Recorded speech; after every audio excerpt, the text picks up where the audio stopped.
Bugungi birinchi podkastimiz. Bizda bugungi mavzularimiz ko'pchilikda bo'layotgan aktual muammolar. Halovat bu qanaqadir yashirilgan narsalardan qimmat narsa. 20 yoshli o'smir yigitda, qizda iroda kuchi yo'q. Siz maqsadda qo'yishingiz kerak, eng zo'ri emas, eng zo'rlariga yaqinlashaman. 3 soat ishlayapman.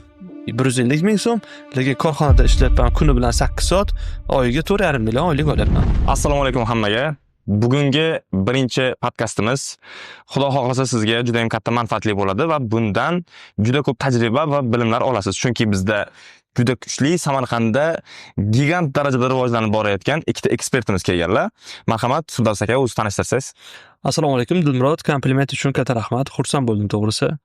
Assalomu alaykum do'stlar, ismim Firdavs Abdurahmonov, Samarqand shahrida tug'ilganman. Psixologman, shaxsiy rivojlanish bo'yicha ekspert mutaxassis desa ham bo'ladi. Nima uchun? O'smirlar bilan bizlarda treninglar bor va ayniqsa ko'p e'tiborimni oilaviy masalalar, munosabatlar va o'smirlar bilan bo'layotgan jarayonlarga, farzand tarbiyasiga ko'proq qarataman. Va bu meni qaysidir ma'noda eng yaxshi ko'rgan sohalarimdan bittasi. Psixologiya sohasini endi ko'pchilikka tushuncha bo'lishi uchun bu psixiatr emas bu. Psixoterapevt emas, psixolog. Bu psixologiyani 300 dan ortiq yo'nalishi bor Dilmurod. Sport psixologiyasi bor, reklama psixologiyasi bor, misol uchun. Bor oila psixologi bor, bolalar psixologi bor. Hamma 300 dan ortiq tarmog'i bor psixologiya. Uni gapiraman desam, juda ham katta bu mavzu bu. Yana nima aytsam bo'ladi. Samarqandda o'qiganman. Bakalavrni Moskvada magistraturani tugatganman. O'sha psixoanaliz institutida psixologiyani juda ham yaxshi ko'raman. Nima uchun? Chunki men psixologiya sohasini dengizga o'xshataman. Hozirgi o'rganayotganlarimiz esa dengizdan bitta tomchi. Endi tasavvur qiling, psixologiya bu qanchalik katta. Insonlarni o'rganish, insonlarni bilish, ularning muammosini aniqlash, ularning muammosining tagida yotgan sabablarni o'rganish menga juda ham yoqadi va o'ylaymanki, men buni qaysidir ma'noda qisman bo'lsa ham uddalayapman. Behzod aka, marhamat, o'zingizni tanishtirsangiz. Assalomu alaykum Dilmurod, rahmat. Ismim Behzod. 1988-yil Samarqand shahrida tug'ilganman. Ma'lumotim oliy.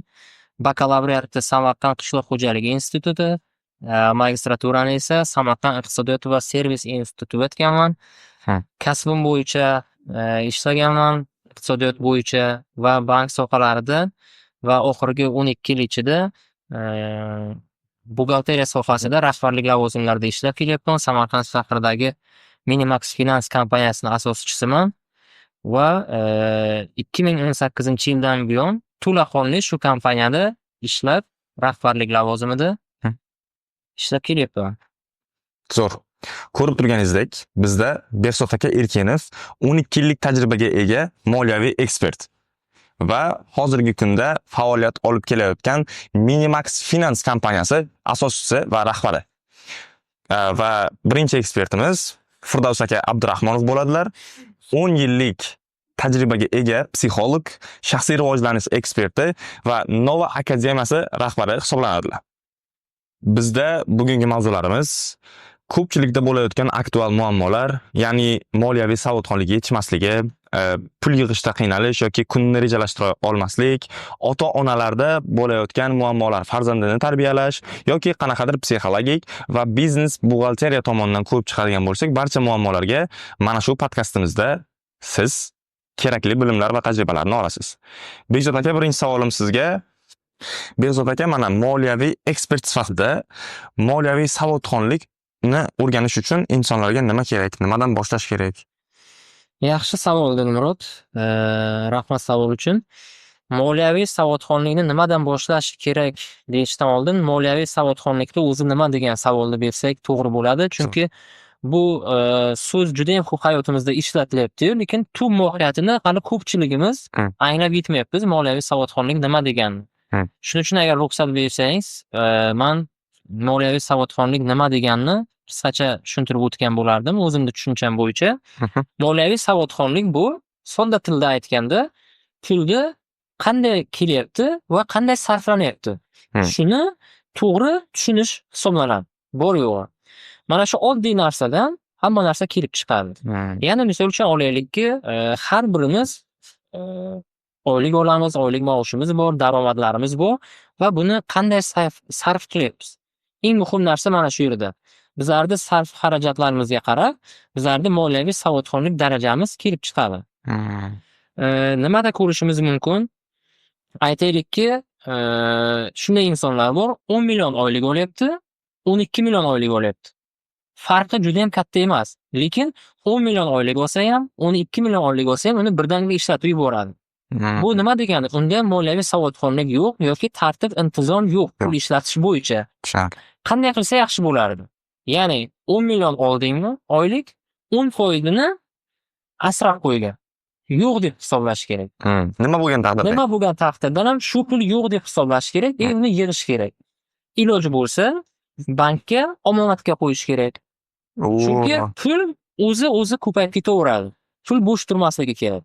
Bu bitta instrumentlardan biri moliyaviy savodxonlikdir. Bunaqa instrumentlar juda ham ko'p. O'zi Bekzod aka, inson tabiatida shunaqa narsa borda, ya'ni umidvor bo'lish. Ya'ni nima uchun ko'pchilik pulni yig'a olmaydi? Chunki u psixologik jihatdan tayyor emas. Unda ko'nikma ham yo'q-da. Chunki har bitta ota-ona bolani tarbiya qilish jarayonida pulga bo'lgan to'g'ri munosabatni shakllantira olish kerak. Bu psixologik jihatdan. Bu psixologik jihatdan. Nima uchun? Chunki insonni hayotini juda katta qismini bu pul egallaydi. Ya'ni inson tan olishimiz kerak. Pulingiz bo'lmasa, siz bemor bo'lgan vaqtingizda davolana olmaysiz. Pulingiz bo'lmasa, farzandlaringizni yaxshi maktabda o'qita olmaysiz. Pulingiz bo'lmasa, siz uni kurslarda qo'ya olmaysiz. Demak, ota-ona birinchi o'rinda bolasiga beradigan mablag'ini nech pul bersa ham uni hisobini so'ray olish kerak. Va bolasi, misol uchun, yoshligidan boshlanadi bu narsa. Bu kasallik. Bu kasallik bu. Yoshligidan boshlanadi. Bola qo'liga tushgan pulini o'zining ehtiyojlariga sarflayveradi. Bu maktabga kiradi, bufetdan narsa olish mumkin, boshqa narsa qilish mumkin. Ota-onani vazifasi shu yerda bo'lish kerak. O'g'lim, qara.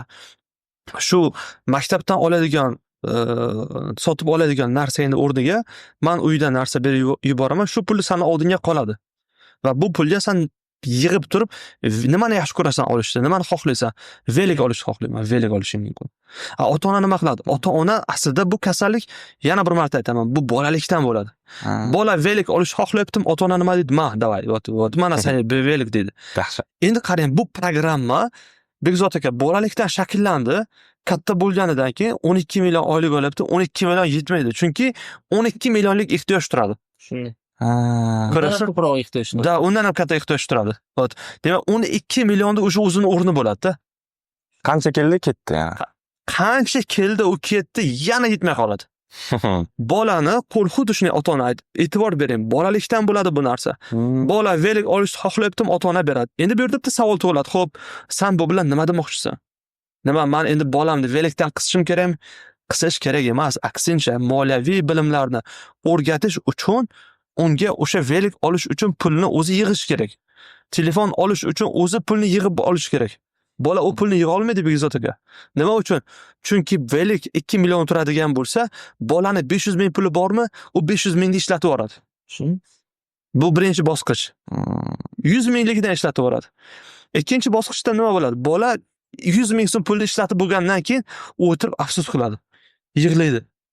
Qorin to'ydi, kukuruz oldi, semichka oldi, o'sha shokoladlar oldi, ehtiyojlar qondirildi. Ammo velikdan mahrum bo'ldi. Velik uzoqlashdi yana. Ota-ona shu yerda keladi, yordam beradi. O'g'lim, qizim, hech qisi yo'q, xafa bo'lma, yana pulingni yig'asan. Agarda ota-onani pozitsiyasi shu yerda, uni urishsa, qattiq gapirsa, bu dastur umrini oxirigacha boradi. Ketadi. Va u 12 million pulni ishlatib yuborganidan keyin ota-ona yo'q. O'zini tanqid qiladi. Men ahmoqman, men bu narsani shuncha pulim bor edi. Qancha inson hayotidan norozi bo'ladimi, shuncha uni aqliy salohiyati vakuumga tushib qolaveradi. Shuncha qisidaveradi u. Mana oddiy holat. Demak, buni biz birinchi o'rinda oiladan boshlash kerak. Moliyaviy bilim bu juda kuchli narsa bu. Tushunarli. Hatto o'sha pulni yig'ish uchun ham Bekzod aka 10% olib qo'yish uchun ham unga iroda kerak. Shunday. U iroda kuchini sarflaydi. Kechirasiz, 50 yoshli odamda yoki 20 yoshli o'smir yigitda, qizda iroda kuchi yo'q. U turmushga chiqqanidan keyin erini hisob-kitobini oladi. Chunki unda yo'q, bolaligidan pul yig'ish ko'nikmasi yo'q. Mana qayerdan boshlanyapti. Shuning uchun ota-onalar buni uydan boshlash kerak. Bolani ehtiyojlarini borki osonlikcha qondirish kerak emas. Chunki u o'rganadi, oson narsaga o'rganadi. Oddiy narsaga o'rganadi. Mana shu narsadan boshlaganimiz menimcha yaxshiroq bo'ladi. To'g'ri. Gap bo'lishi mumkin emas, juda ham zo'r. Hozirgi gapirayotgan mavzumiz qay darajada muhimligini hozir aytib o'taman. Inson mana shu 17 yoshidan keyin, misol uchun o'rta yosh, shu dunyodan o'tadigan yosh 71 yosh deb oladigan bo'lsak, 17 yoshdan to 65 yoshgacha bo'lgan vaqtimiz bu pul ishlab, shu pul bilan bo'lgan muomala vaqtimiz ekanda. Shuning uchun ham buni hozir chuqur o'rgatib olib chiqishimiz omma uchun juda ham foydali va bizni ko'rayotganlar juda ham ko'p bilim oladi degan umiddaman. Juda ham zo'r narsa aytdingiz Firdaus aka. Mana shu mavzumizdan kelib chiqib hozir menda yana savol tug'ildi. Masalan, men sizlardek kompaniya qilishim uchun, kompaniyamni yanada rivojlantirishim uchun nimalar qilishim kerak? Eminman emas, mana 18 yoshdan, misol uchun 30 yoshgacha bo'lgan etapdagi yoshlar nima qilishi kerakki, moliyaviy savodxonlikdan qanday foydalanish kerakki, ishi oldinga ketsin, kompaniyasi rivojlansin. Chunki ko'pchilikda hozirgi kunda bunaqa nima yo'q, tajriba yo'q. O'zidan kelib chiqib aytsangiz Bersa aka. Man agar hayotiy tajribamdan kelib chiqib aytadigan bo'lsam, ko'pchilik yoshlar katta xato qilishadi. Ya'ni o'zlarida pul mablag'lari bo'lmay turib, qarz evaziga ishni boshlashadi. Va ularda yoshlikda qanday bo'ladi? Insonda juda ham optimistik darajasi yuqori bo'ladi-da, ular yomon bo'lish tomonini ko'rmaydi, faqat zo'r bo'ladi ishim deb o'ylaydi. Katta qarzda olib ishni boshlashadi. Risklarni baholashmaydi yoki juda ham past baholashadi. Xuddiki bu narsa ularga aloqador emas, u boshqalarga aloqador. Ko'ryapti hayotda kimdir qarzda olib ishni boshlayapti-yu, kasodga uchrayapti, bankrot bo'lyapti. Lekin ular o'ylaydiki, bu narsa menga taalluqli emas. Yomon tomonini ko'rmaydi. Yomon tomonini ko'rmaydi, ishni boshlaydi. Bankdan kredit oladi yo birovdan qarz oladida, shu bilan nima deydi, juda ham katta muddatga o'zini qiyin ahvolga solib qo'yadi. Endi bu yomon degani emas. Misol uchun kimdir agar 100 ta odam shu ishni qiladigan desak, 10 tasi muvaffaqiyatga erishishi mumkin va ular tarixdan ham qolib ketishi mumkin. Lekin 90 ta odamda bu narsa aks ta'sir qilishi mumkin. Shunaqa vaqtda men nimani tavsiya qilgan bo'lardim? Agar pul mablag'lari yo'q bo'ladigan bo'lsa, birinchi navbatda yaxshi ustoz topish kerak va u odam bilan birgalikda uni bilimlarini o'rganish kerak. U bilan birgalikda o'sha qadamlarni bosib o'tish kerak. Unda u tajriba orttiradi va shu tajribasi asosida qanaqadir xulosalarga keladi. Keyinchalik o'ylab ko'rsa bo'ladiki, mana shu ishda qarz olib qolish mumkinmi yoki yo'qmi? Shundan ham bitta narsani tavsiya qilgan bo'lardim. Hech bir ishni 100% qarz yoki 100% kredit evaziga qilish kerak emas. Juda ham katta xato bo'ladi. Hech bo'lmaganda 30, 40, 50% gacha o'z mablag'lari yoki o'zini bilimi bilan qilish kerak. Zo'r. Bu yerda bitta narsa borda Begzod aka, yana ko'pgina yoshlarda siz aytgan narsa qayerda bo'ladi? Qarorlar nimani hisobiga qilinadi? Hissiyot hisobiga qilinadi. Hissiyot, ya'ni kimdir ko'rgan, qanaqadir biznes, oshxona biznesini qildi, o'xshab ketdi, zo'r bo'lib ketdi. Demak, u o'ylaydiki, menda ham zo'r bo'ladi. Bundan meni qayerim kam deydi. Bu hech qanaqa analiz yo'q, hech qanaqa tahlil yo'q, buni kirib ketaveradi. Shuning uchun o'smirlar e'tibor berish kerak, ya'ni yoshlar biznes qilmoqchi bo'lgan har kim, har qanday inson e'tibor berish kerakki, xo'p, meni qo'limdan nima keladi? Birinchi shu savolni o'ziga berish kerak. Men o'zim nima qila olaman? Oddiy misol, men magazin ochmoqchiman, savol bersam o'ziga, xo'p, men hisob kitobni bilamanmi? Bilmayman. Men misol uchun o'sha buxgalteriyasini bilaman, bilmayman. Men o'sha har qanday inson bilan zo'r munosabatga kirisha olamanmi? Kirisha olmayman. Misol, meni o'zim savdo sohasini tushunaman, tushunmayman, uni boshlash kerak emas. Demak, ko'rdi qaysidir tanishi, yana bir marta aytaman, hissiyotga beriladi va bu narsani qiladi. Demak, inson, o'sha har qanday inson birinchi o'ziga savol berish kerak. Meni qo'limdan nima keladi? Tushunarli. Hech narsa yo'qmi? Yana o'ziga savol beradi. Men qanaqa meni ko'nikmalarim bor? Men nimani yaxshi ko'raman? Bolalar bor, yigitlar bor, misol uchun qizlar bor. Shunchaki muloqot qilish yoqtirmaydi. Lekin o'tirib nimanidir ustida zo'r ishlashi mumkin. Yaxshi buxgalter chiqishi mumkin. Misol uchun, hisob kitobni yaxshi ko'rishi mumkin. Zo'r buxgalter chiqadi masalan. Oddiy misol. Kuchli tomon. Kuchli tomoni shu. Kimdir esa o'tirib bitijida ishlay olmaydi. U uchun emas u ishlar. Masalan, inson birinchi o'zini bilish kerak, o'zini xarakterini tanish kerak. Dilmurod, u kim? Unga nima yoqadi? Uni qo'lidan nima keladi? Uni yaxshi ko'rayotgan narsasi nima? Nimani qilsa maza qiladi? Misol uchun, men insonlar bilan gaplashib maza qilaman. Man 10 kishiga dars o'tsam, man undan maza qilmayman. Ha. Man 100 kishiga dars o'tsam, man undan maza qilaman. Man undan motivatsiya olaman. Mana oddiy holat. Chunki man o'zim bilaman. Demak, o'sha o'smir keyingisi, demak u tanladi. Masalan, buxgalteriyani tanladi Bekzod aka. Yo'q, undan oldin bitta savol tug'ildi. Firdaus aka qarang. Shu tanlash uchun ham nima qilish kerak? O'zini bilish kerak. Yo'q, shu o'zini bilish uchun nima qilish kerak? Qaysi etaplarni bajarish kerak? O'ziga e'tiborli bo'lish kerak, o'zini o'rganish kerak, mutaxassisga murojaat qilish kerak. Wow. Borish kerak oldiga. To'xta, men o'zimni tanimayman. Men o'zim bilishim uchun nima qilishim kerak? Misol uchun oddiy sizga misol. Ko'zingiz og'riyotgan bo'lsa agar, siz o'zingiz davolamaysiz-ki. Aqlingiz yetgan narsani qilasiz. To'g'rimi? Ko'zingiz qizargan bo'lsa, siz o'ylaysiz, demak, men ko'p telefon o'ynaganim uchun, boshingiz og'risa, bilasiz nima uchun? Asabiylashganim uchun. Aqlingiz yetmasa nima qilasiz? Shifokorga borasiz. Ko'zi og'risa okulistga boradi. Burnida yoki tomog'ida muammo bo'lsa lorga boradi. Xuddi shunday. Har bitta sohaning o'zining professionali bor. Misol uchun meni ham kompaniyam bor. Men buxgalterga murojaat qilaman. Men kerak emas u narsani o'rganishim misol uchun. Bosh qotirib. Chunki u narsani men qila olmayman-da. Men bu odam qilgandek qila olmayman. Meni ishim emas bu. Men kurs qo'yaman deb yoki qanchadir pulim ekonom qilaman deb Bekzod aka ishtirokida uchib ketishim mumkin-da. To'g'risi. To'g'ri. Chunki men qila olmayman u narsa, men bilaman. Ya'ni inson o'zini nuqsonini ko'rib tan olish kerak. U inson magazin ochdi. Men shuni qila olamanmi? U insondek men buni yurita olamanmi? Uni yuritishim uchun men nima kerak? Keyin savol tug'iladi. Aql yetmaydi, demak, ustoz kerak deb aytadi. Demak, birinchi navbatda tan olishi kerak. Albatta tan olish kuchli narsa bu. U inson tan olish kerak. Men qila olmayman, men bilmayman. Meni qo'limdan kelmaydi.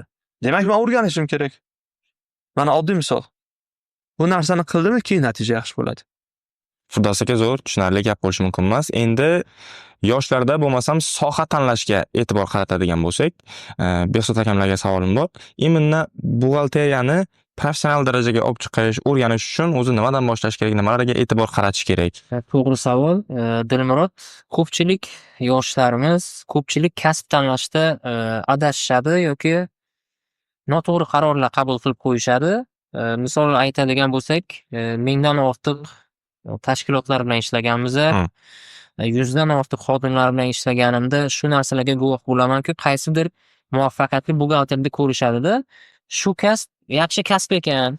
Mani o'g'lim ham shu bo'ladi bo'lsin deb ota-onalar majburlab bolalarini yuboradi. Misol uchun tanishlarimiz yuborishadi-da. Mana shu bolani yaxshi buxgalter qilib bergan. Kuchli bo'lsin. Mana shu qo'shnimiz yoki mana shu falonchi odamga o'xshagan yaxshi buxgalter bo'lsin deb yuborishadi. Va u bola bilan gaplashgan vaqtda, boya Firdaus uchun to'g'ri gapni aytdilar. U bolani maqsadi nima? Ota-onasi undan so'ramaydi. O'zi nimaga qiziqasan? Qaysi kasb tanlamoqchisan demaydi. Shu falonchaga o'xshagan yaxshi buxgalter bo'lsin deydi-da, oldimizga keladi. Men so'raganimda aytaman. Xo'p, xush kelibsiz, yaxshi, hammasi joyida. 1000 dan ziyod kasblar bor. Nima uchun siz aynan buxgalteriyaga kelyapsiz? Ota-onam aytibdilar, men agar shu buxgalteriya kasbini tanlasam yaxshi bo'lib ketadi deyaptilar, deydi. Keyin men ikkinchi javobni savolni beraman-ku, agar ota-onangiz aytmagan bo'lsa, siz o'zi nimani qiziqardingiz? Nimani xohlardingiz? Qaysi kasbni? U aytadi, men kompyuterga qiziqaman. Hozircha yoki aniq bilmayman nima qilishni. Yoki u aytadiki, haqiqatdan ham men buxgalteriyaga qiziqaman, matematikani juda ham yaxshi bilaman. Deydi, suhbatiga qarab, biz keyin u inson bilan aniqlashtirib olamiz. Shuning uchun ham kasb tanlashda birinchi navbatda inson nimaga e'tibor berish kerak? Nimani xohlaydi? Agar ana shu xohlagan narsasini u qiladigan bo'lsa, u shu ishda muvaffaqiyatga erishadi. Yoki u odam oxirigacha ishda ko'ngli sovmay, qandaydir o'zini hissasini qo'sha olmaydi. Tushunarli. Bu yerda bitta narsa bor-da, yana Bekzod aka, buni aytib o'tish kerak. Ya'ni insonni o'zida xohish yo'q. Shunaqa insonlar bor, men qabulimga ko'p keladi. Inson o'zi xohlayotgan narsa nima ekanligini u bilmaydi. Va bilish kerak, nima uchun sizda xohish yo'q. Umuman kasbga xohish yo'q. Bola, yana boramiz.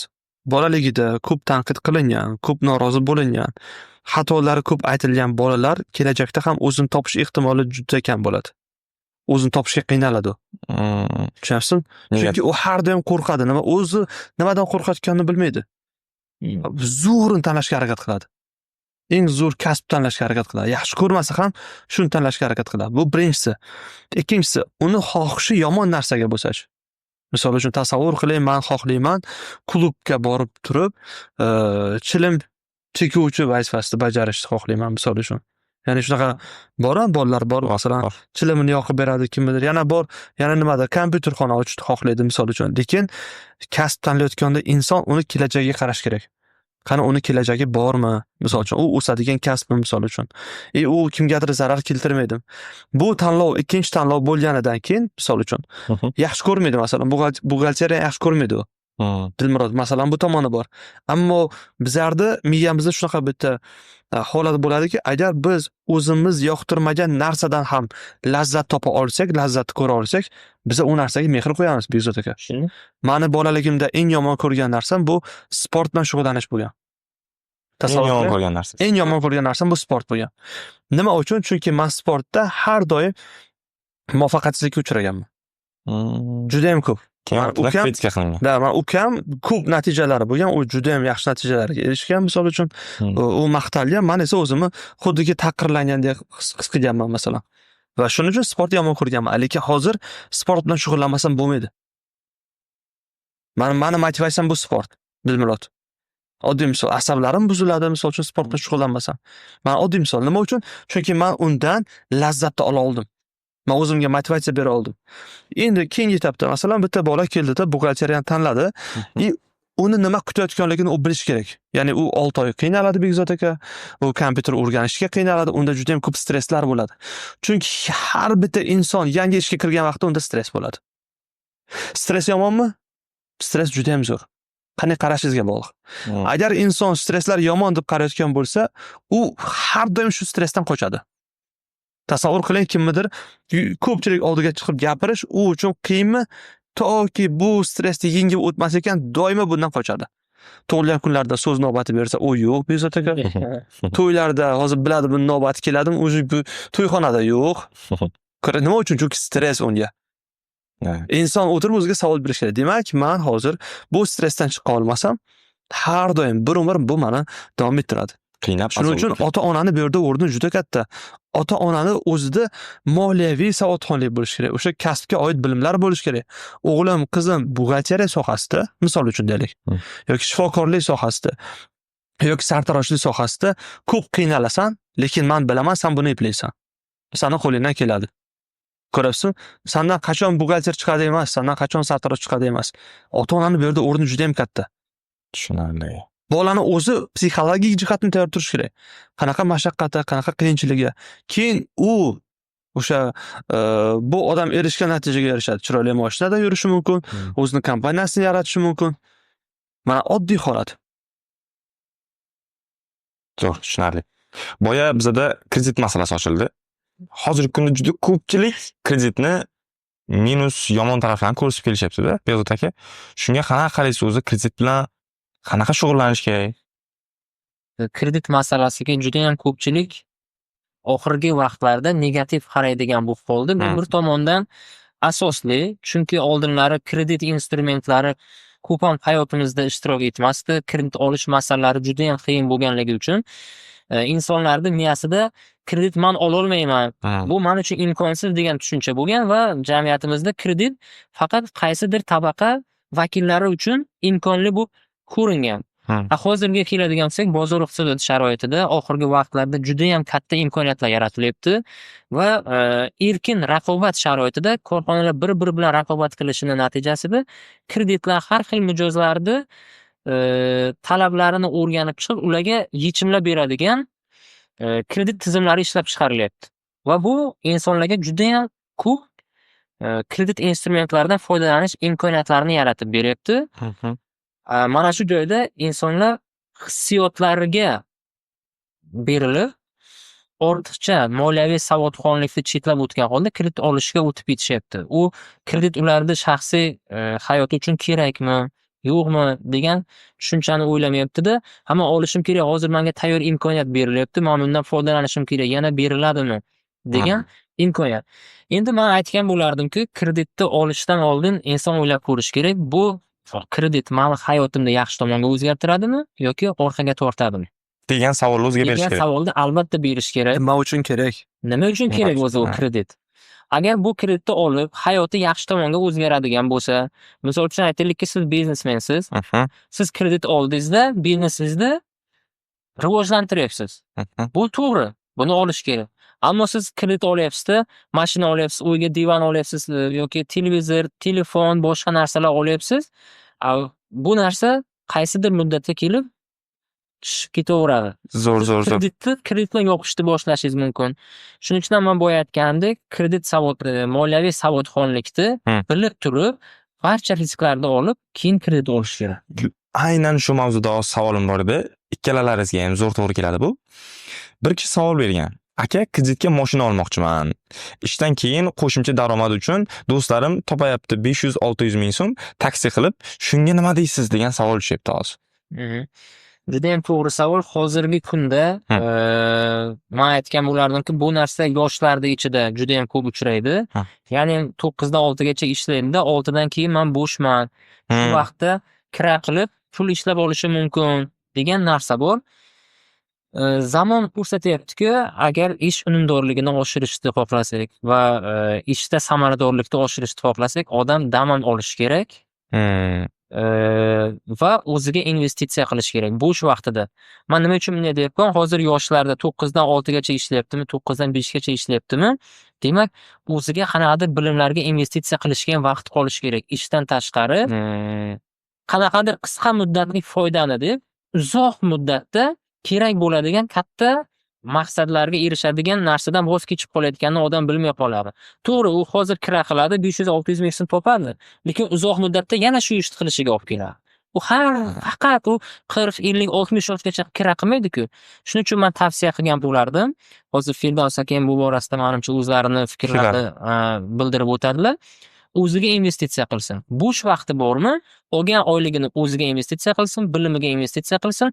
U karrasiga oshib boraveradi o'sha xodimning narxi, o'ziga qilgan bilimlari va kelajakda 40-50 yoshda u kerak bo'lsa eksponensial deydi, geometrический progressiya bo'yicha o'sha bilimlari unga keyin natija berishni boshlaydi.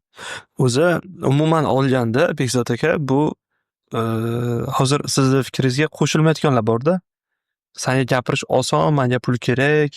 Misol uchun men pul ishlashim kerak hozir va aslida bular juda ko'p narsani yo'qotadi. Mashina 100% kerak deydiganlar bor to'p. Bu xato.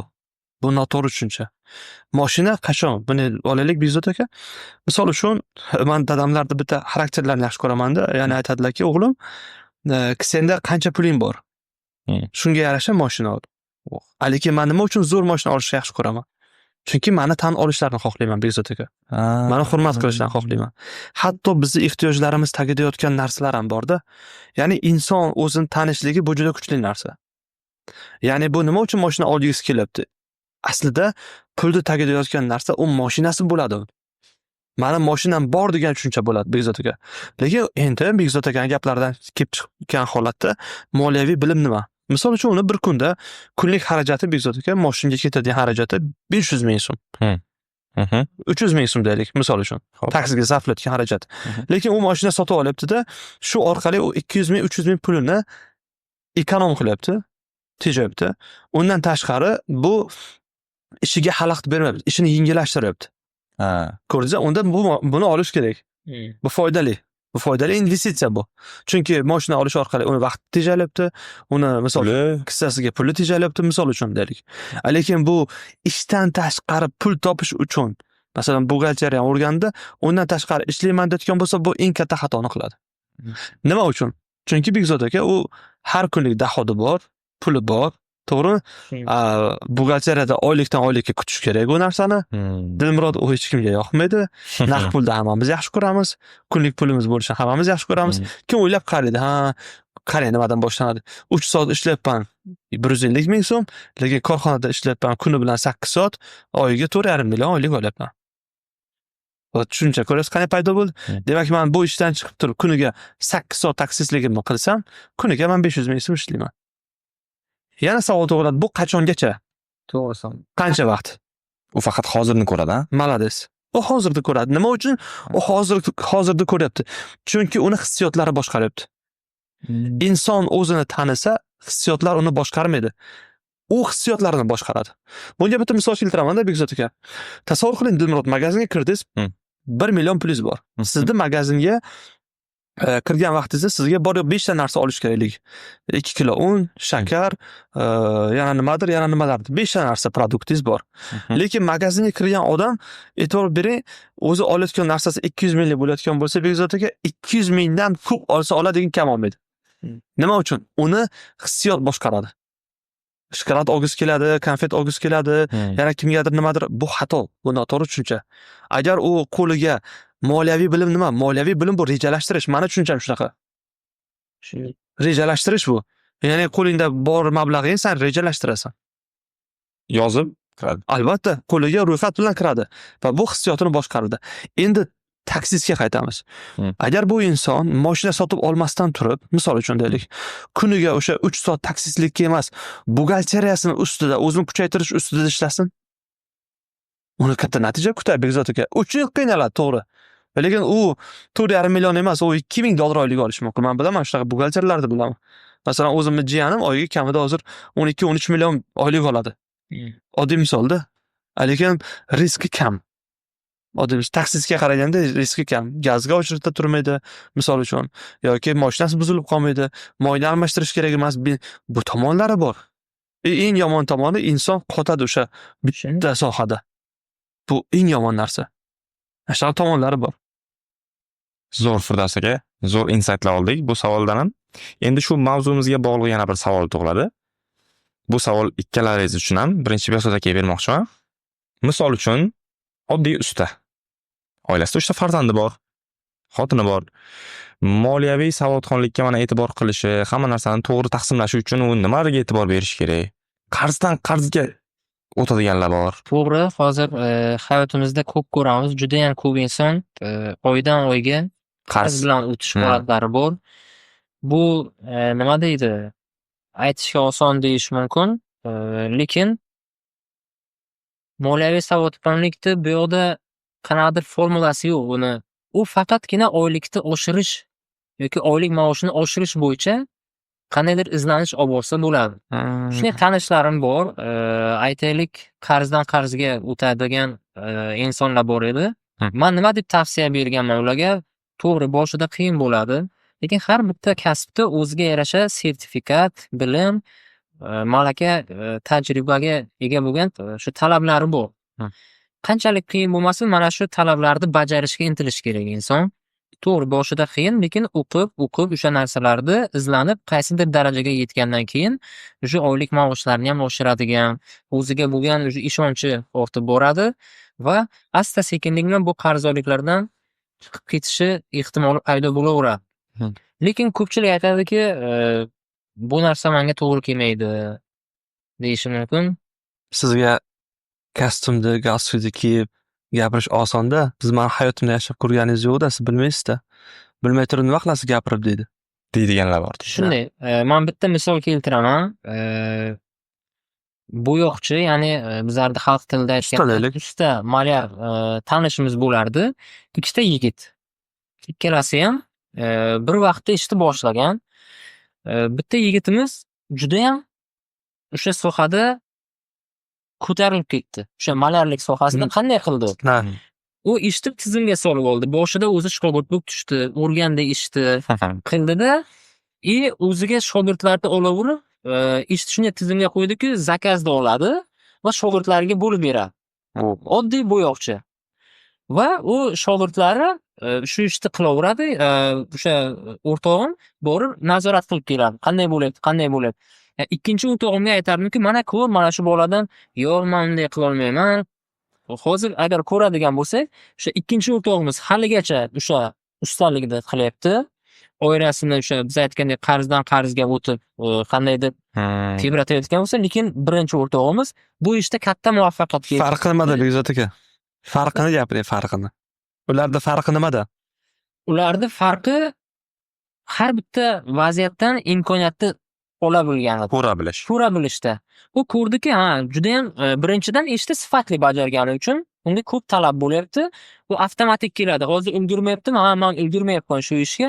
Mana bu shogirdim ham qila oladi shu ishni. U birinchi navbatda shogird tayyorladida, shogirdlariga bo'lib berdi. Ikkinchi yigitimiz menimcha shogird tayyorlanmadi yoki o'zidagi bor bilimni berishga qiziqdi. Nima uchun? Nima uchun? Nima uchunligini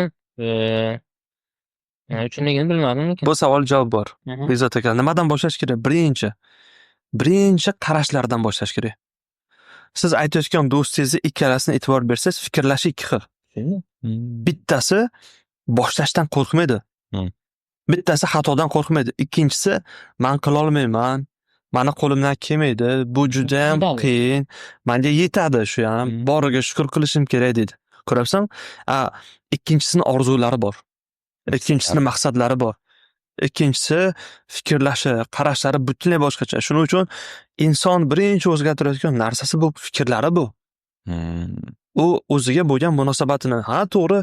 Men hozir oylikdan oylikka, qarzdan qarzga zo'rg'a yetib boryapman Bekzod aka. Tan olish kerak. Eng kuchli narsa bu tan olish. To'g'ri. Xo'p, endi men bu vaziyatdan chiqishim uchun men nima qilishim kerak? Dahshat. Yotib olib telefon o'ynash kerak emas yoki xotinni ishlagan puliga qarab turish kerak emas. Wow, dahshat. To'g'risida tekin tomoq yotish kerak emas.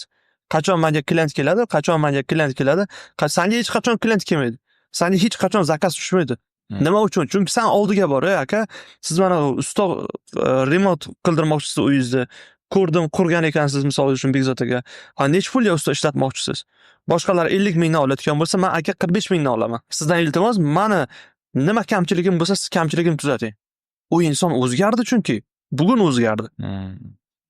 Kamchilikdan qo'rqmayapti, xato qilishdan qo'rqmayapti.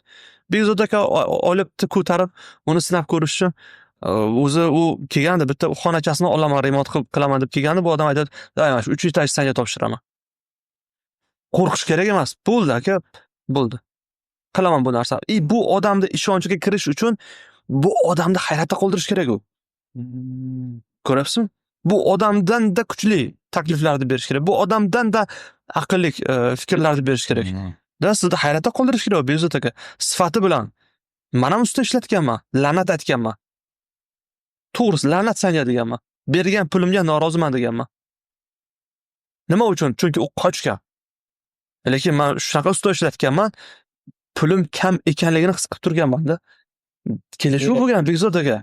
Kelishuv bo'lgan. Berayotgan pulim kamligini his qilganman, chunki uni azobi ko'p bo'lgan. Ko'rdingizmi, shu narsani menga his qildira olgan. Mehnati. Chiroyli ishi bilan, mehnati bilan, halolligi bilan, mardligi bilan past ketmagan u misol uchun. Mana oddiy misol. Demak, birinchi qarashlari o'zgarishi kerak o'sha narsani. Firoz aka, qarang, shu mavzudan chetlashmagan holda zo'r savol keldi. Mana shunaqa rivojlanishdan qochadigan, qo'rqadigan, menga shu ham yetadi deydigan insonlarga nima gap aytgan bo'lardingizki, u rivojlanishni boshlasin? Sen agar erkak bo'ladigan bo'lsang, tasavvur qil, o'g'ling do'stlari bilan yoki qizing dugonalari bilan o'tiribdi, suhbatlashyapti. Va ular qizlari bir-biriga gapiryapti. Mana dadam menga bunaqa narsa olib berdi. Mana dadam meni bunaqa joyda o'qitmoqchi. Mana dadam mana bunaqa narsa qilib bermoqchi. Shunda seni qizing u dugonalarning oldida nima deb javob beradi? Tasavvur qilsan, ularning suhbatini ustida o'tiribsan. Dahshat. Men hozir gapirib berapman, men o'zim qizim borda chunki. Noqulay bo'lib ketyapti men o'zim.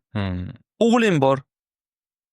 Masalan, Bekzod akani o'g'li aytibdi, "Men dadam mana velik olib berdi, men dadam zo'r velik olib berdi, men dadam mana bunaqa qo'shimchaga qo'yapti."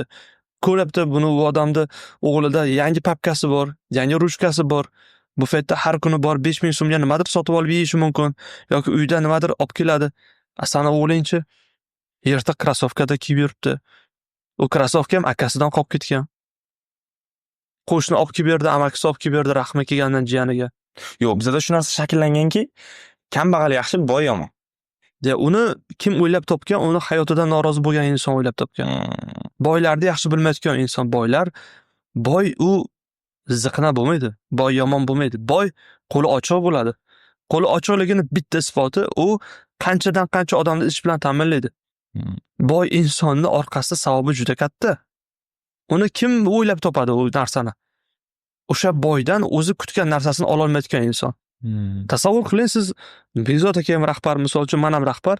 Bitta xodimga siz 3 millionga ish dogovor qilyapsanda, kelishuv bo'lyapti 3 millionga, lekin haftaning 15 kuni ishga kelmadi Bekzod aka. Siz unga 3 million pul bermaysiz-da unga. Shu odam 2 million beradi. To'g'risiga 2 million berasiz, xafa bo'lmasin deysiz, to'g'rimi? Rahmingiz kelganidan berasiz. Men ham shunday qilaman. Lekin u odam nima dedi? Lafzi yo'q bu boy dedi. Bu boy xasis dedi. Vot, pessimist qarashdagi inson. Ya'ni insonni ko'zi ochilishi uchun u farzandiga qarasin, u ayoliga qarasin. U farzandlarining erta kelajagini ko'rsin, o'ziga savol bersin. Inson o'zini hurmat qilgan inson hech qachon o'zini eski uyda, eski yomon sharoitda, ishsizligiga o'zini chiqib turib kerak bo'lsa, bir kunlik ishni qiladi. Gap insonni o'zida. Yotgan odam komfort zonaga tushib qolaveradi. Inson miyasi nimani xohlaydi? Mazza qilish xohlaydi, kayf qilish xohlaydi. Men shunaqa odamlarni bilaman. Xotini ishlaydi, erkak yotadi, semirib ketgan Bekzod aka. Men aytganman, sen erkak emassan deganman. O'zimni qarindoshim misol uchun. Xotin puliga. Da, sen erkak emassan dedi. Sani qarzing bor, qarzing xotining to'labdi. Sani qarzing bor, sani qarzingni orqangda ayoling yopibdi. Misol yeb ichishingni ayoling qilyapti. U nima debdi Bekzod aka? Menda ish yo'q. Sen ish topish uchun nima qilyapsan? Chaqaloq yig'lamasin, onasi undan xabar olmaydi. Unga sut bermaydi. Chaqaloq yig'lasa bo'ladi. Zarar. U uchun erkakda g'urur bo'lish kerak. Ori bo'lish kerak, nomusi bo'lish kerak. Men sizga oddiy misol.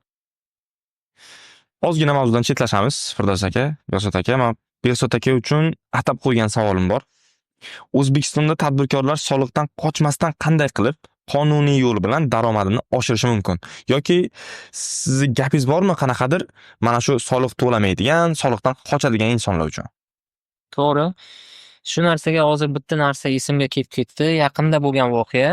Bitta tadbirkor kelyapti. Oldin ham tadbirkorlik qilgan, orada tanaffus qilib yangi tashkilot ochyapti-da, maslahatga kelyapti. Nima qilsam bo'ladi, qanday qilsam bo'ladi? Men aytyapmanki, aka, hamma narsani toza olib borsak bo'ladi ishni. Ya'ni siz pul ko'chirasiz, sizga tovar keladi, import qiladigan bo'lsangiz, hammasini to'g'ri o'zining yo'nalishi bo'yicha. Yo'q deyapti, u narsani qilsam men kam foyda qilaman-ki. Anladingiz, to'g'ri. Ha. Men aytyapman, to'g'ri, lekin qaydan olyapsiz bu narsani? Siz hisoblab chiqdingizmi? Kalkulyatsiya qildi. Yo men eshitganman, yo men bilaman. Aka, siz bilishingiz boshqa. Siz qilishingiz boshqa. Bajarishingiz boshqa. Keling birgalikda biz sizga yordamlashaylik. Nima xarajatlaringiz bor? Qanday qilmoqchisiz? Siz bizga ayting. Biz hisoblab beramiz sizga. Qaysi bitta variantda siz to'g'ri yo'l tutasiz. Bu nimadan dalolat beradi? Oldinlari juda ham ko'pchilik daromadlarni yashirishga harakat qilardi. Ortiqcha tekshiruvlar, boshqa narsalar bo'lmasin, qo'rquvlari bor edi. Hozir bu narsalar yo'q. Hozir davlatimiz tomonidan keng sharoitlar yaratib berilyapti. Sababi u toza ishlasa, daromadlari bir necha barobar oshishi mumkinligini ham mana shunday oddiy hisob-kitoblarni qilib ham bilib olishimiz mumkin. Hozirgi tadbirkorlarimizni dangasa demagan bo'lardimi? Shu eski stereotiplar qolib ketgan. Yo'q. Baribir ham soliq to'lasam ko'proq men zararda chiqaman degan tushuncha bor. Men shuni aytgan bo'lardimki, birinchi navbatda biz qiladigan ishimiz yaxshi buxgalterni yoniga borish kerak-da. U bilan kartalarni ochish kerak. Aka, men mana bu ishni qilmoqchiman. Mana bu yerdan yuk kirib keladi. Mana bu xarajatlarim bor. Mana bu ishchiga mana buncha, bu ishchiga buncha oylik beraman. Bu yerda mana buncha transport xarajatim bor. Keyin bizlar olamizda shu xarajatlarni hammasini qog'ozga tushiramiz. Mana qarang. Qora bu ishlaganingda mana ne bo'lardi? Oq bo'lib ishlaganda mana ne bo'ladi? Balkim ozroq soliq nuqtai nazaridan ko'proq soliq to'lashi mumkindir balkim. Lekin uni kelajakda qanaqangi oqibatlar kutyapti? Birinchidan u kechqurunlari tinch uxlaydi. Halovati bo'ladi. U uxlaganda, soliqchilar kelib qolsa, meni tekshirishsa nima bo'ladi degan narsa bo'lmaydi. Eshigi katta ochiq, bemalol ishlayveradi. Soliqdan kelganimizga mana marhamat, mana buxgalterimiz, mana bizlarning moliyaviy maslahatchimiz. Keling, nima savollaringiz bo'lsa, shu kishi bilan qilaverasiz. Korxonada hamma narsa top-toza, nima hujjat bo'yicha tekshirilgandan ham hamma narsa to'g'ri chiqadi. U birinchidan o'ziga bo'lgan ishonchi ortib boradi. Ishonch bu juda ham qimmat narsa. Halovat bu qanaqadir yashirilgan narsalardan qimmat narsa. Kechqurunlar tik qilsa ham uyg'onib ketmaydi. Shuning uchun men aytgan bo'lardimki, oldinlari bo'lgan qo'rquvlardan voz kechish kerak. ramkamizdan chiqishimiz kerakda, fikrlashimiz kerak. Kelinglar soliq to'lab ishlasam qanday bo'ladi degan buxgalterga albatta murojaat qilish kerak inson. Albatta. Halovati qancha yo'qolayotgan bo'lsa, yana bitta tomoni bor. U ko'p daromad topgani bilan ham uni barakasi bo'lmaydi ham, bu birinchidan. U komfort zonaga tushib qoladi. Uni daromadi kam bo'lganidan keyin esa u ishonch oshadi, siz aytgandek, o'sha narsani ko'paytirishga harakat qiladi. Shunday. Hozir bitta narsa bor, mana ko'pchilik tadbirkorlarimiz homiylik yordamlari qilishadi. Misol uchun maktablar qurishyapti, masjidlarga ehson qilishyapti yoki kam ta'minlangan oilalarga e'tibor berishyapti. Qanaqadir pul ajratishyapti. Bu narsani soliqqa o'giradigan bo'lsak, soliqni ham xuddi shunday narsa deb tasavvur qilishimiz mumkin. Nima uchun? Dahshat. Chunki bu soliq to'lagandan keyin qaysidir yo'llarimiz obod bo'ladi. Qaysidir bolnitsalarimiz, poliklinikalarimiz obod bo'ladi. Kimlardir pensiyalarini, nafaqalarini o'z vaqtida oladi. Ya'ni bu narsani shunday tasavvur qilishimiz kerakki, men soliq to'lab, bu soliq qanaydir yomon narsa emas, bu davlatni, mamlakatni, o'sha hududni rivojlanishiga sarf qilinadigan pul. Bu narsani ko'pchilik aytadiki, buni noto'g'ri foydalanishadi, shunaqa. Misol uchun men soliq to'layman-da, kimdir uni yeb yuboradi, noto'g'ri maqsadda foydalanadi. Men shunda bitta narsani aytgan bo'lardimki, to'g'ri, qarang. Hech kim soliq to'lamayapti. Qandaydir poliklinikalarimizga borsa, ahvollari oldinlari og'ir, devorlari yorilgan, boshqa narsa bo'lardi. Siz 1 so'm to'laysiz. Endi sizga o'xshagan odam fikri o'zgardida jamiyatda hamma 10 so'mdan to'layapti. 10 so'mdan to'lagandan keyin u juda ham katta massada katta pul bo'ladi. Budjetda katta pul bo'lgandan keyin kimdir uni noto'g'ri maqsadda foydalansa ham, lekin qanaqadir katta qismi baribir ham to'g'ri maqsadga ketadi. Tushunayapsiz? Biza kam soliq to'laganimizda o'sha kam qismi noto'g'ri maqsadga, qanchadir qismi to'g'ri maqsadga. Endi katta soliq to'laganimizdan keyin uni qaysidir qismi noto'g'ri maqsadga, lekin u katta maqsadlarga ham ko'proq qismi sarflanishni boshlaydi. Bu avtomatik ravishda mamlakatni rivojlantirishiga olib keladi. Jamiyatimizni, xalqimizni oyliklarni oshishiga, ijtimoiy sohalarda rivojlanishiga, parklar qurilishiga. Ko'rsangiz, mana chet davlatlarda nimalar bor? Ko'kalamzor hududlar, odamlar yakshanba, shanba kunlari borib dam olishadi. Bu nimani hisobiga bo'ladi? Bu soliq to'lovchilarning to'lagan pulning evaziga davlat infrastruktura yaratadi. Shuning uchun men xohlardimki, soliqni agar kimdir qo'rqadigan bo'lsa, hech bo'lmasa ehson sifatida qanaqadir davlatga foyda ham tegyapti deb qarashni o'zgartirishimiz kerak. Qarashni o'zgartirish kerak. Shunday. Gap bo'lishi mumkin emas. O'zi bu podkastimizni boshlaganimizda psixolog va buxgalteriyani tushunadigan ekspertlarimiz bir-biriga qarama-qarshi deb o'ylagandimda, aksini olganda, aslini olganda unaqa emas ekan, bir-biriga bog'liq, juda ham kerakli nimalar ekan. Beyuz aka, yana bitta savolim. Boya aytib o'tgandingiz, kimdir o'zini sohasida mutaxassis bo'lmoqchi bo'lsa yoki sohasini yanada rivojlantirmoqchi bo'lsa, sertifikat olsin yoki o'zini kuchaytirsin dedingiz. Birinchi savolim, buxgalteriyada qanaqa sertifikatlar bilan o'zini ko'tarsa bo'ladi va yaxshi va yomon buxgalter tanlash uchun nimalarga e'tibor qaratish kerak? Yoki buxgalteriyada kuchayish uchun nimalarga e'tibor qaratish kerak? Umuman. To'g'ri savol. Mana dunyoda mingdan ortiq kasblar bo'ladigan bo'lsa, har qanday sohada kasb deyildimi, ushbu kasbda albatta sertifikati bor. Oldin odam kasbni egallamoqchi bo'lsa, o'sha kasbni chuqurroq, keng doirada o'rganish kerak. Misol uchun aytadigan bo'lsak, oddiy svarshiklikni ham o'rganaman desangiz, uni sertifikatlari bor. Misol uchun chet davlatlarda siz o'zingizdan o'zingiz svarshikman, kimgadir shogird tushdim, men svarka qila olaman demaysiz. Borib, o'qiysiz, o'sha malaka sertifikatni olganingizdan keyin sizni ishingizni o'sha korxona qabul qilib oladi. Agar o'sha misol uchun deylikki qurilish korxonasida sertifikatlanmagan svarshik ishlagan bo'lsa, u korxonaga litsenziya berilmaydi yoki uni ish qabul qilib olinmaydi. Xuddi shunday nuqtai nazardan olib qaraydigan bo'lsak, buxgalteriya sohasidan ham o'ziga yarasha malaka talablari, sertifikatlari bor. Nima deydi? O'zbekiston mustaqillikka erishgandan keyin ko'pgina xalqaro buxgalterlik tashkilotlari, auditorlik tashkilotlari, xalqaro tashkilotlar bilan shartnomalar qildi va ularning sertifikatlarini o'zimizda joriy qilishni boshladi. Aytaylikki, KEMP SIPA sertifikati, ACCA sertifikatlari, CPA sertifikatlari mavjud. Bu buxgalterlarning, moliyachilarning xalqaro professionallik darajasini tasdiqlaydigan hujjat. Agar misol uchun kimdir kelsada, "Men buxgalterman" desa, siz unga ishonmaysiz. Ha. Yoki unga qanaqadir qo'shimcha savollar berishingiz mumkin, ko'p tekshirishingiz mumkin. Lekin shunaqa tashkilotlarda sertifikatlari bor-ku, "Men KEPni olganman" desa yoki ACCA'ni olganman desa, siz ikkita qo'lni ko'tarasizda, "Bo'ldi, men seni olaman." Nima uchun? Chunki u bo'ladi, u sertifikatni olish birinchidan mashaqqat. Hmm. Ular hammaga ham bermaydi. Misol uchun pulini berib u sertifikatni ololmaysiz. Uni talablari bor. Ana shu talablarni qattiq talablar qo'yilgan. Mana shu talablarni bajarsagina beriladi. Siz o'sha xalqaro korxonaga bo'lgan to'g'ri munosabatingiz tufayli ularda ishni tashkillashtirilganiga qarab, siz aytasizki, "Ha, bo'ldi, agar bu ACCA'ni oldimi, demak bu bolada nimadir bor." Buni ortiqcha savol bermaysiz, boshqa narsalar bilan band qilmaysiz. Shuning uchun men aytgan bo'lardimki, albatta qaysi kasbni boshlayapti inson, har qanday kasb. Marketing bo'ladigan bo'lsa, marketingni o'zini, psixologiya bo'ladigan bo'lsa, psixologiyani. Hammasini sertifikatlari bor. Oldiga maqsad qo'yish kerakda, birin-ketin hamma sertifikatlarni olib ketaverish kerak. Bu inson kapitali deyiladi Dilmurod. Hmm. Ya'ni inson qachon hayoti o'zgaradi, qachonki kapitalni o'ziga yo'naltirsa. Hmm. Ya'ni bu inson kapitaliga nima kiradi? Vaqti, mehnati, puli. Sen biror bir narsaga erishmoqchimisan, sen shu 3 ta narsaga tayyor turishing kerak. Sen ko'p vaqtingni unga sarflashing kerak. Sen ko'p mehnating unga sarflashing kerak. Sen ko'p mablag'ing unga sarflashing kerak. Va shundagina sen o'sha sohani kuchli mutaxassisi bo'la olasan. Bo'lmasa u natija ming harakat qilgani bilan ham u natija bo'lmaydi. Ya'ni yuqorida aytganlaridek, o'sha sertifikatni olish uchun ham u insonlar aynan shu 3 ta narsani sarflaydi. Tushunarli. Keyingi savolim siz uchun Firdos aka. Hozirgi kunda qo'pol qilib aytganda yolg'onchi psixologlar juda ham ko'payib ketgan va insonlar psixologiyaga nisbatan me'dasi qotib qolyapti, aynib qolyapti, o'sha psixolog xohlamayapti. Shu darajagacha yetib kelyapmiz.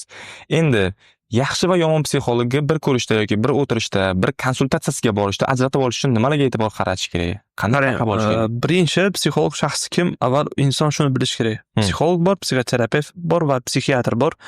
Psixolog deganda inson ko'p holatlarda, ko'pchilik psixiatrni yo psixoterapevtni o'ylaydi. Xayolga keladi shu narsa. Psixolog bu sog'lom insonlar bilan ishlayotgan mutaxassis, kasb egasi misol uchun deylik. Ikkinchisi, psixolog tanlayotgan vaqtda Begzod aka aytganlaridek, qani u qanaqa yo'lda bosib o'tgan? Psixologlar ko'paydi. 3 oylik kursda o'qib ham psixolog bo'lib ketyapti.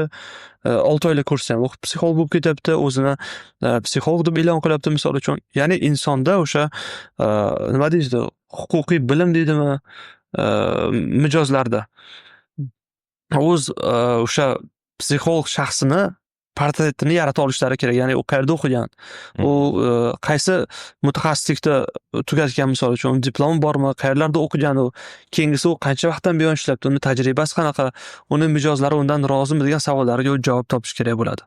Endi boyagi savolimizdan, boyagi mavzumizdan kelib chiqadigan bo'lsak, bitta sohada mutaxassis bo'lish uchun psixologik jihatdan va sizning mutaxassisligingiz jihatdan kelib chiqadigan bo'lsak, qancha vaqt kerak?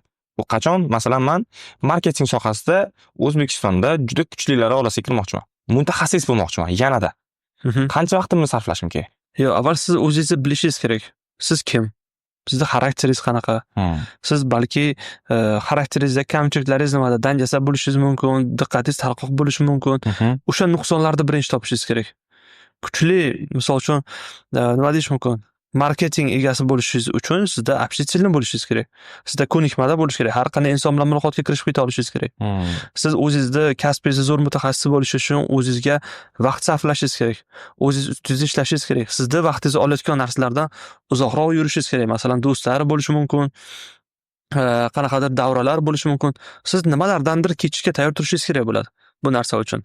O'shani nimadan boshlashim kerak? Imminni menga aniq prioritetlar aytib. Maqsad qo'yishdan. Maqsad qanaqa qo'yiladi? Maqsad, mana siz qaysi yilda, qaysi sohada eng kuchlisi bo'lmoqchisiz? Hozir ayting shu narsani. Misol uchun, keling mana marketingni gaplashib boshladik. Marketingni oladigan bo'lsak, 2025-yil O'zbekistondagi kuchli market oldida qatorga kirish deylik. Xo'p, siz o'sha narsa qilishingizga ko'zingiz yetadimi? Yetadi, albatta. Xo'p, u uchun har kuni nima qila olasiz? Shug'ullanaman shu uchun. Qancha vaqt? Masalan, 5 soat deylik. Hozir shu qilyapsizmi? 5 soat shug'ullanyapsizmi hozir? Da? O'zingizdan qoniqasizmi shug'ullanayotgan? Yo'q, lekin. Xo'p, qoniqmayapsiz. Kam deb o'ylayman. Balki yo'l noto'g'ridir. Balki sizga ustoz yetmayotgan bo'lishi mumkin. Balki 25-yil emas, 27-yil qo'yish mumkin bo'lishi mumkin. Mana oddiy misol. Kam Birinchi muddat bo'lishi mumkin. birinchi maqsad qo'yiladi va inson o'sha maqsad yo'lida har kuni o'ziga qancha vaqt sarflaydi. Farq shunda. O'sha qilayotgan ishidan o'zi qoniqadimi? Tushunarli. Yo, men aytmoqchi bo'lgan narsam, aniq bir muddat bormi? Masalan, buxgalteriyada kuchli bo'lish yoki Bunday narsa bor. Oldin ko'rish kerak o'sha sohada kimlar kuchli Ha. va ular qanaqa yo'lda bosib o'tgan bu narsa uchun. Aha. Qancha vaqt ketgan. Misol uchun 1 yil ichida eng kuchli bo'lish bu mifdek tuyulishi mumkin. Ha. Chunki har qanday soha bir joyda turgani yo'q, u rivojlanib ketyapti. Hozirgi kunda birinchi o'rinda aytaylik o'sha malaka sertifikatiga ega bo'lgan o'sha marketing sohasining eng kuchlisi ham bir joyda qarab turmaydi. Siz o'qir ekansiz, u 2 marta ko'proq o'qiydi. Chunki biladi qaysi xatolarni qilgan, nimalar qilgan. Siz maqsadni qo'yishingiz kerak, eng zo'ri emas, eng zo'rlariga yaqinlashaman. Birinchisi. Nima qilishim kerak? Uning uchun aniqlash kerak. Men boya aytib o'tdim, bu formula deb qaraydigan bo'lsak bo'ladi. Marketingda qanaqa sertifikatlari bor? Menimcha cheksiz sertifikatlar bor. Google kompaniyasi beradi, Microsoft kompaniyasi, yana boshqa kompaniyalar shunga ixtisoslashgan. Uni o'qish kerak. Va aytaylik, u kurslari bor, 1 yillik kurslar bor, 2 yillik kurslar bor. Bu juda ko'p vaqt olishi mumkin. Bu degani emas, siz 20 yil, 30 yildan keyin siz asta o'zingiz bilgan bilmagan holda baland-balandga ko'tarilib, o'zingizning raqobatchilaringizdan o'sishni boshlaverasiz. Qanaydir siz ajralishni boshlaverasiz. Men aytmagan bo'lardimki, 1 yilda eng zo'r bo'ladi. Lekin agar oldiga maqsad qo'yib, mana shu yilda mana bu sertifikatni olaman, bu yilda bu sertifikatni olaman. Mana shunday agar ish yo'lga qo'yilsa va haqiqatdan ham shu narsa rohat bersa, u odam albatta muvaffaqiyatga erishadi. Tushunarli. Endi o'g'il farzandni kuchli tarbiyalash va misol uchun boya siz aytdingiz, Behzod aka, o'g'lim Garvard universitetiga kirishini xohlayman. O'g'il farzandni kuchli tarbiyalash uchun nimalarga e'tibor qaratish kerak hozirgi kunda inson? Bu savolda javobi juda ham keng. Bu yerda chunki rol bor, birinchi otani roli bor. Otani o'sha bolani qay darajada bilishi bor, bolani qay darajada yo'naltirishi bor. Ikkinchisi bor. O'sha munosabat bo'layotgan bo'lsa, tarbiya bor. Keyin muhit bor. Muhitdan keyin oxirida qolayotgan narsa bu shaxsiy faollik.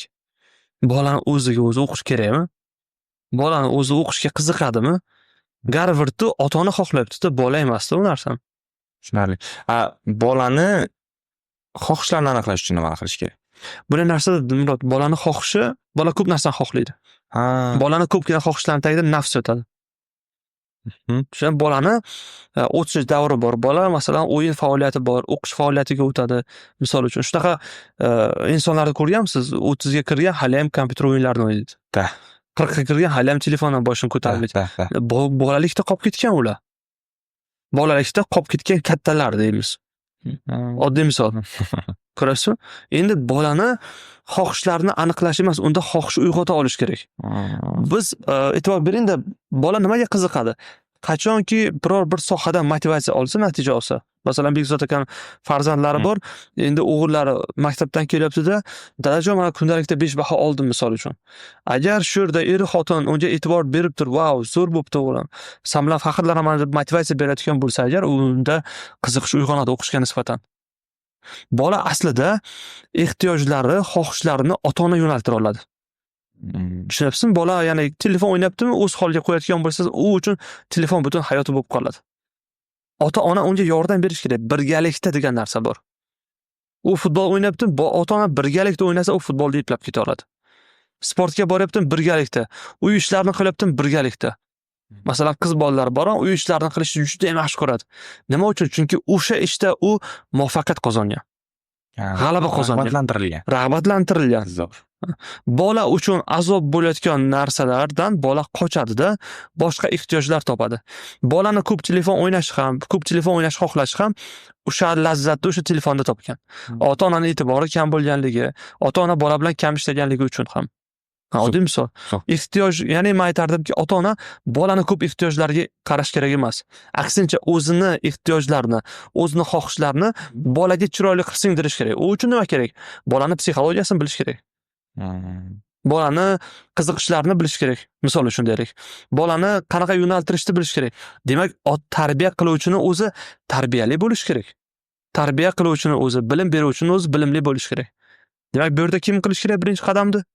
Ota-ona. Ota-ona o'zgarish kerak. Munosabati o'zgardimi, bolada o'zgarish bo'ladi. Men sport zalda bitta aka bilan shug'ullanib savol beradilar-da keyin.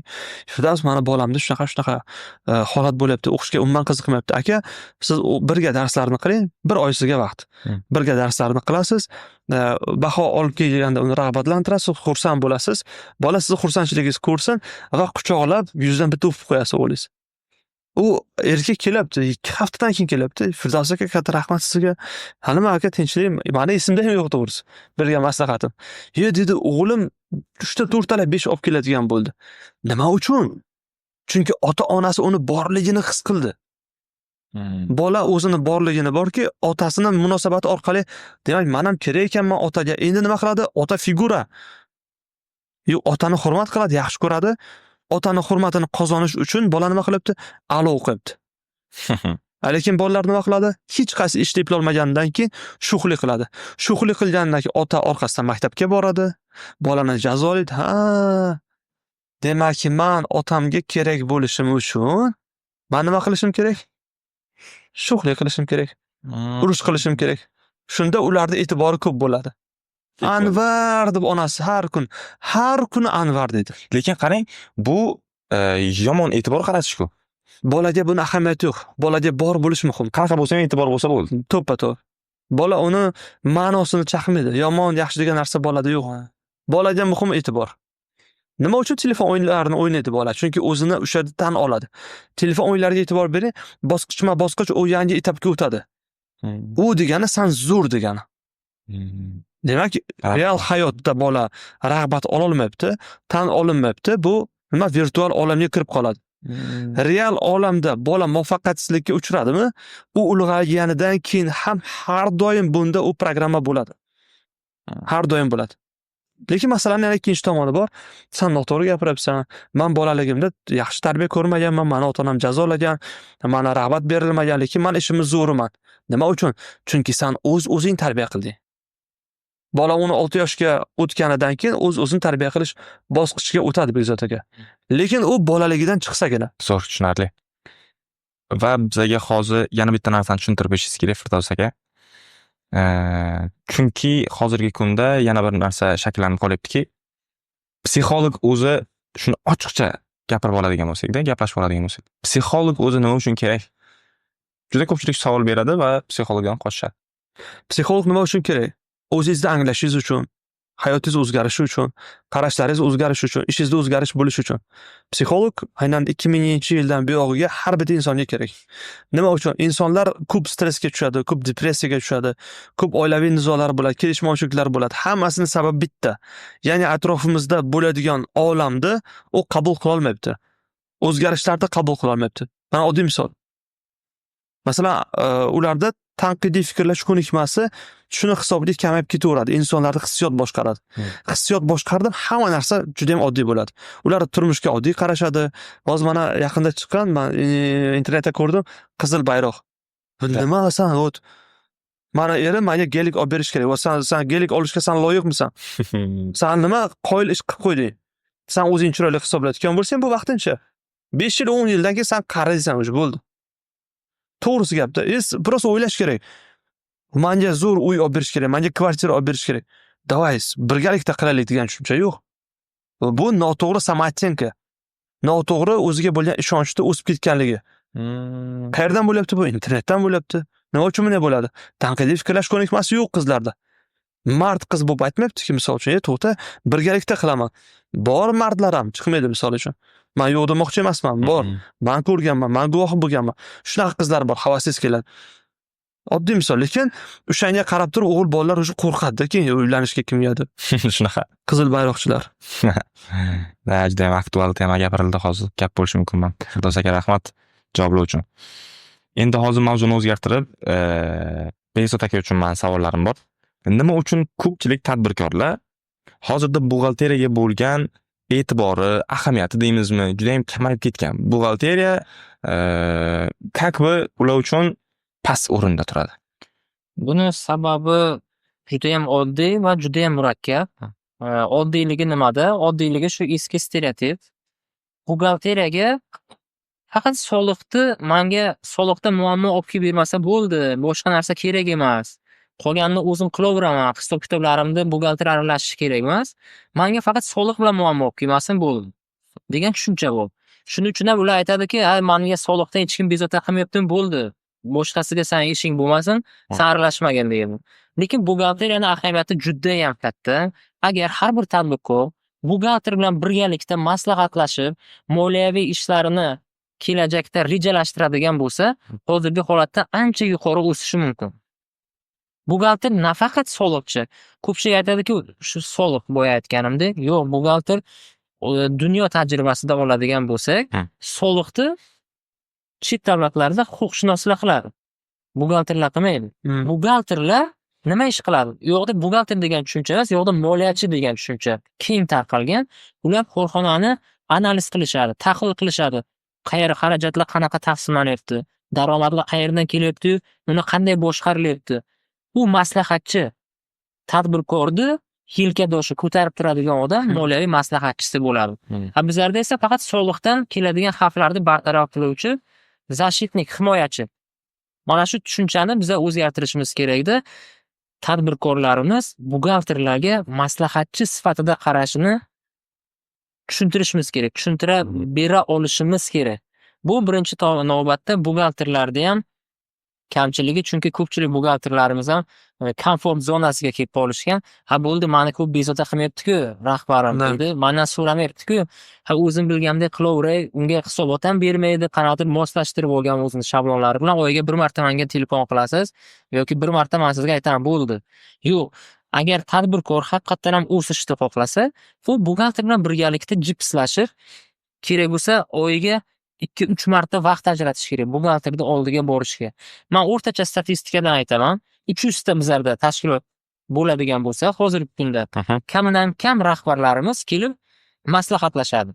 Bor shunaqa rahbarlarimiz kelib, o'tirib, balanslarni tekshirishadi, qanday topshirilyapti. Qolganlari juda ham befarq. Bu nima degani? Biz harakat qilamiz. Biz ma'lumotlarni har kun mijozlarga yetkazishga harakat qilamiz, lekin ular qaramaydi, "Men bu narsaga vaqtim yo'q" deb nima qilishadi. Endi u munosabat bo'lgandan keyin bilmadim, qarshi ikki qo'ldan chiqadi. Shuning uchun men xohlardimki, buxgalterga faqat soliqdan himoyachi emas, ya'ni moliyani maslahatchisi sifatida qarashsa, buxgalterlar ham shunga qarab o'zini ustida ishlaydi, o'z ustida o'qiydi, o'rganadi. To'g'ri. Tushunarli. Zo'r. Podkastimiz ham oxirlab qoldi va oxirida sizlardan so'raydigan maslahatlarim bor. Ota-onalar uchun farzandlariga e'tibor berish kerak bo'lgan, masalan, 2 ta yo 3 ta maslahatingiz. Bitta aytsam bo'ladi. Mayli. O'zingizda va hayotingiz o'zgarishi uchun kerak bo'layotgan bilimlarni oling. Bilim oldingizmi, hamma narsa o'zgaradi. Hayotingiz ham o'zgaradi. Nafaqat farzand tarbiyasi, hamma narsa. Har doim izlanish. Har doim izlanishda. Chunki zamon bir joyda to'xtagani yo'q. Odamlar bir joyda to'xtagani yo'q. Har doim harakat bo'lyapti. Har doim yangiliklar bo'lyapti. Ulardan qolib ketayotgan bo'lsak, turmushimiz ham qolib ketadi. O'sha eski zamonda qolib ketadi. Eski zamondagi uy bo'ladi, eski zamondagi tarbiya bo'ladi va eski zamondagi bolalar bo'ladi. Behzod aka, sizga ham shunaqa savolim bor. Hozirgi kundagi yoshlar rivojlanishi uchun yoki masalan yosh buxgalterlar kuchli bo'lishi uchun bitta maslahatingiz. Agar yosh buxgalter kuchli bo'lmoqchi bo'lsa, men bitta narsa aytgan bo'lardim. Aynan buxgalter sifatida buxgalterlarni etikasini juda mustahkam o'rganishini. Bu juda ham muhim narsa. Agar har bitta buxgalter buxgalteriyani etik standartlariga amal qiladigan buxgalter bo'lib yetishsa, bu juda ham katta natijaga erishadi va juda ham katta foyda keltirishni boshlaydi o'sha xizmat ko'rsatadigan korxonasiga va jamiyatga. Tushunarli, kattakon rahmat Behzod aka. Bizning podkastimizda hozir faqatgina bitta shart bor. Shu paytgacha podkastimizni kuzatganlar va e'tibor bilan ko'rib, 5 ta mana shu olgan bilimlarini kommentariyada yozib qoldirganlarga sizlar sovg'a berishlaringiz kerak. Yoki birlashib, yoki Firdaus aka siz отдельно 5 kishiga, siz Feyyuz aka отдельно 5 kishiga. Qanaqa sovg'a berasizlar? 5 kishiga berish kerak. 5 kishiga sovg'a berish kerak. Nimadir? Ulardan talab nima bo'ladi? Ularning talabi oxirigacha mana ko'rishdi va shu olgan bilimlaridan 5 ta eng zo'r insight yozgan insonga. 5 kishi eng bu ikkalamiz bo'lsak ham bo'ladi. Ikkalalaringiz bersalaringiz ham bo'ladi. Nima bo'ladi o'sha sovg'a? Sir bo'lsin Bekzod aka. Sir bo'lsin, kutilmagan yaxshi sovg'a bo'lsin va Aha. arziydigan sovg'a bo'ladi. Buni kafolatlaymiz. Chunki bizlar o'zimiz bu unaqa taklif kutmagandik. Kutmagan. Tayyor emasdik bu narsa. Tayyorlab qo'ygan edikda biz. Bo'ldi, Degan ma'qul. arziydigan sovg'a bo'ladi. Sovg'a bo'ladi. Bu YouTube kanalida bo'ladi, ha? YouTube kanalida bo'ladi. Izohlarda kutib qolamiz. 5 kishini xudo xolasa tanlab olamiz. Bu 1 oy ichida bo'ladi. 1 oy ichida yozganlar barchasini tahlil qilamiz, ko'rib chiqamiz birgalashib. 5 ta insonga sovg'alaringizni berasizlar. O'zim ham yozaman xudo xolasa. Ular chetda bo'lsa-chi, uzoqda bo'lsa. Ha, u endi savol sizlarda. Chetda bo'lsa, Biror bir yaqiniga beramiz shu yerda. yo'li qilinadi, to'g'rimi? Yo'li qilinadi. Gap bo'lishi mumkin emas. Zo'r insightlar oldik. Beyozod aka sizga kattakon rahmat, Firdaus aka sizga kattakon rahmat. Sog' bo'ling. Katta rahmat. Barcha bilimlarni oldik. Kuzatishda davom etinglar. Oldinda hali juda ham kuchli podkastlarimiz va sizlar uchun lavhalarimiz bo'ladi. Hammaga kattakon rahmat. Oxirigacha kuzatganlarga ham kattakon rahmat. Free audio post production by alphonic.com.